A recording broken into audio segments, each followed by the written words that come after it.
Hi all. In the last class we have seen how to classify the alternating function on M and K.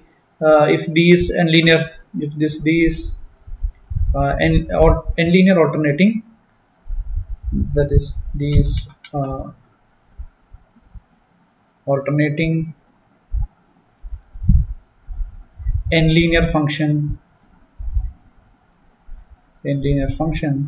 on M and K, we can write for this case commutative with unity or identity element. So that D of A can be replaced, expressed as summation sigma belongs to Sn. Sn is the permutation group. A1 sigma 1, A sigma, A2 sigma 2. The sigma 2 is sigma of 2, and etc. Product A n sigma of n into D of epsilon sigma of 1, epsilon sigma 2, etc. epsilon sigma of n. So these are the in fact these are sigma 1, sigma 2, sigma n are 1, 2, 3, etc. and in some order, and then this will give the matrix obtained by changing the rows of the identity matrix. So now you can get a similar form for this. If you have summation, for example, if you take a summation, so if you take a permutation, say 1, 2, 3, 4 and 2, 3, 1, 4. Suppose this is a permutation belongs to S4. In case we consider this D, D of epsilon sigma 1, epsilon sigma 2, epsilon sigma 3, epsilon sigma 4, and we can get this, consider this matrix, that is the matrix obtained by writing the rows in this manner. Sigma 2, sigma 3, sigma 4. So this is our matrix. This is nothing but the matrix obtained by replacing sigma 1 is 2 here, so replacing the first row by the second row. So this will be epsilon 2, and because sigma 1 is 2, and this will be sigma 2 is 3, then this is epsilon 3, and this will be epsilon, the third one will be epsilon 1, and fourth will be epsilon 4 itself. So corresponding to this permutation, or if you consider this D of epsilon sigma 1, sigma 2, sigma n, you can get the matrix obtained by replacing the rows of identity matrix in this manner. Okay, but we know that you can interchange these rows and to get this identity matrix again. Okay, that is you can interchange this in this manner. If first you interchange this, first from this you can interchange, this is first row and third row, so that will be epsilon 1, epsilon 2, epsilon 3, epsilon 4 are kept constant. That means we interchanging only this first and this is the first row of this matrix, and this is the third row of matrix. So we replace first and third one. Okay, now you replace now you interchange the second and third. Okay, then you can get a new matrix. We fixing first one and fourth one, and interchange the second and third from this. Okay, so this is the second and this is the third rows of this. When you interchange this, epsilon 2, epsilon 3. So this is nothing but the identity matrix of order 4. Okay, that means once you got this sigma epsilon 1, sigma epsilon 2, sigma epsilon 3, sigma epsilon 4, you can performing interchanges of rows, you can get identity matrix again. Okay, here we have used the interchange of 1, 3. Okay, followed by interchange of 1, 2. Sorry, 2, 3. So we interchanged first 1, 3, and this is 2, 3. Okay, so using the interchanges you can get this one. Okay, similarly you can follow the other rule. If you first from this is epsilon 2, epsilon 3, epsilon 1, epsilon 4. First you can interchange, instead of this 1 and 3, you can interchange this 1 and 2. Okay, first you can interchange these two, then you can get epsilon 3, epsilon 2, epsilon 1, epsilon 4. Here we keeping these last two rows are uh, fixed. Okay, so that is obtained from this. That means I have interchanged one and first and second rows. Here you interchange first and third one. Okay, then you can get the third one. The third row will be the first one, and second is same as second one, and third row will be the first one. So that is 3 here and epsilon 4. So this will also give I4. Okay, so in order to, you can perform either this or this to get this identity matrix. Okay, that means you can this method is not unique. You can follow the other methods to get this I4, but the idea of this method is to interchange rows. Okay, the consecutive the successive interchanging of rows will lead to the identity matrix. Okay, here, so there is a connection between this interchange and this sigma. Here the sigma can be written as that is actually a permutation in S4. Any permutation in S4 can be written as a product of disjoint cycles. Okay, so first you write this as a cycle, then you can get 1, 2, 3. This is the cycle. Okay, since this 4 is fixed here. Okay, so there is no role for this fourth row. So if sigma is 1, 2, 3, you can write sigma as 1, 3 into 1, 2. Sigma is equal to 1, 3 into 1, 2, and this is what we have performed here. First you apply this 1, 2, the interchange. This 1, 2 is a transposition. This corresponds to the interchange of two symbols. Okay, using this corresponds to this transposition, you can get one interchange. Okay, so this 1, 3, you can get this one. Clear? So the same thing can be this interchanges corresponds to this representation of sigma. The same sigma can be written in another way. Okay, that is 3, 1, 2. This will give the same sigma. The image of 1 is 2, image of 2 is 3, image of 3 is 1. The same thing happens here. Okay, so from this you can write another way of writing interchanges. That is, this is 2, 3. This is 3, 2, and 3, 1 or 1, 3. Or this is 2, 3. 3, 2 same as 2, 3. Interchange of 2 and 3 same as interchange of 3 and 2. Okay, so first you write what is the image of this. Image of 3 is 1 here. Image of 1 is 1 here. So you can perform 2, 3 first, then 1, 3, or 1, 3 first, then 2, 3. Both will give this. Both will give this one. Okay, so that means first you perform this one from the right. Don't do this interchange first. Okay, first of all you have to write. You have to interchange 1 and 3, then followed by 2 and 3. That is what we have done here. So this similarly, if you take different expressions for sigma, you can get different methods to get this identity matrix.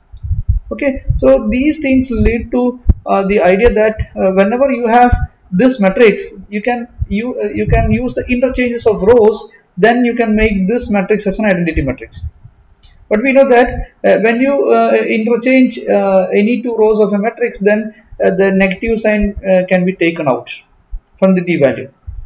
Yeah, that is the idea here. That means when you write this is d of epsilon 2, epsilon 3, epsilon 1, epsilon 4, you can write this as minus of d of this is minus of d of you can write this thing first. Okay, that is epsilon 1, epsilon 3, epsilon 2, epsilon 4. Okay, we interchanged one first and third row of this matrix. Then there is a minus sign here. So the next minus 1 here, and if you write this as again minus 1 times d of by interchanging the second and third, we can write this as epsilon 1, epsilon 2, epsilon 3, epsilon 4. Okay, so this will be minus 1 square times d of this identity matrix. This is I4 here. That means you can you can replace this d of epsilon sigma 1, epsilon sigma 2, etc., epsilon sigma n as d of epsilon 1, epsilon 2, etc., epsilon n, the identity matrix, by putting some minus 1 raised to something here. Okay, so this number, this 2 stands for the number of interchanges. Okay, that means that 2 stands for the number of transpositions in the expression of sigma. Whenever we write any permutation as a product of transpositions, the number of transposition will lead to this number, the power of -1. Okay, but we know that if sigma is a even permutation, sigma is even permutation, that means that belongs to the alternating group. Even permutation, that you can write this sigma as a product of even number of 2 cycles or transpositions. Okay, that means the expression of sigma should contain even number of transpositions. In that case, if sigma is even, then this will be 1. Okay, that means -1 raised to an even number. Okay, otherwise if sigma is an odd permutation, then the expression of sigma contains an odd number of transposition. Okay, consequently this number -1 raised to an odd number will come here. Okay, then this becomes minus of d of I4. Okay, so in that sense we replace this value. D of A can be written as summation sigma belongs to Sn A of this etc. of n sigma n. This can be replaced by -1 raised to the number of transposition in sigma d of the identity matrix. That is, d of A can be written as summation sigma belongs to Sn A of 1 sigma 1 etc. A of n sigma n. This can be written as -1 to the power the number of transpositions in sigma into d of In, this identity matrix. Clear? So once you define a function sine of sigma is equal to 1 if the sigma belongs to An, is alternating group or even permutation, -1 if sigma does not belong to An. That means sigma is an odd permutation. Here sigma is an even permutation, this is sigma is an odd permutation. Okay, if you define sine of sigma in this manner, this d of A becomes, d of A can be written as summation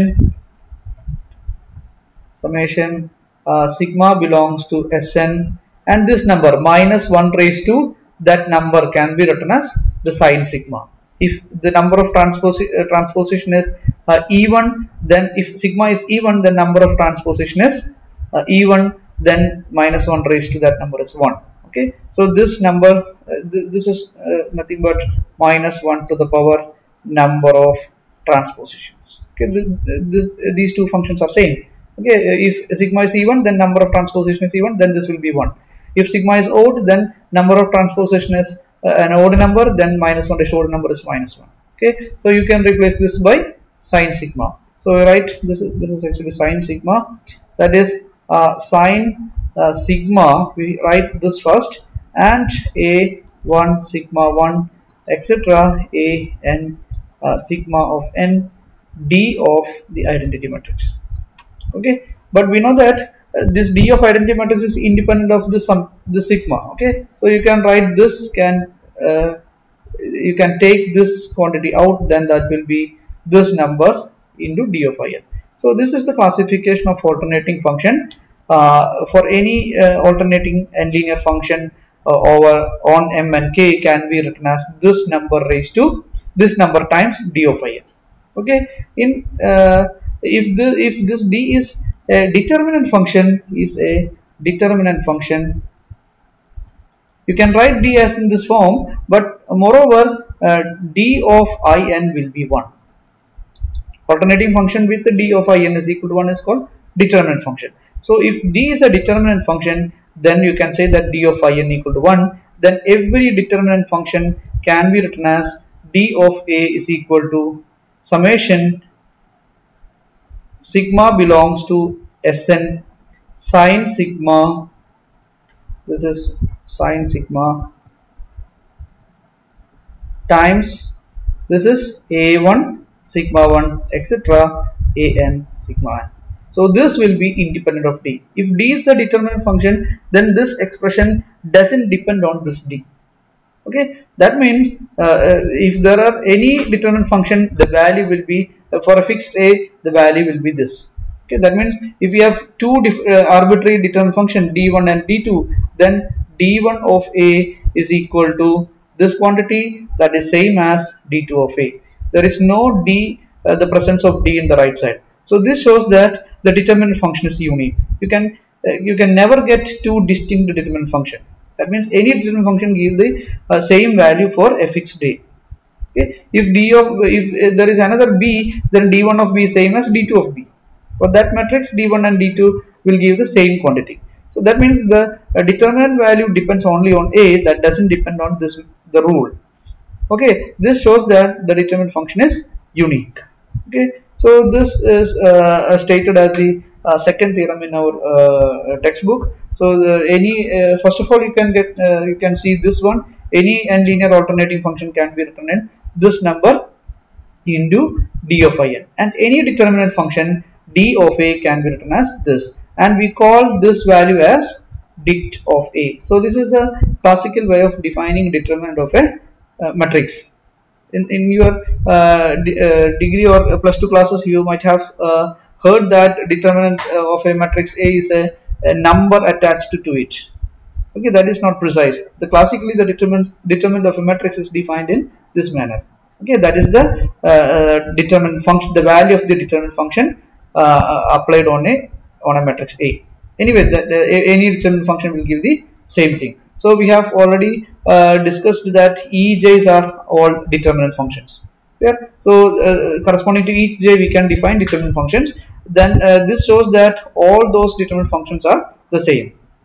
Okay, as an exercise or example in the textbook, it is proved that all these e1, e2, etc. En are the same for a particular number n.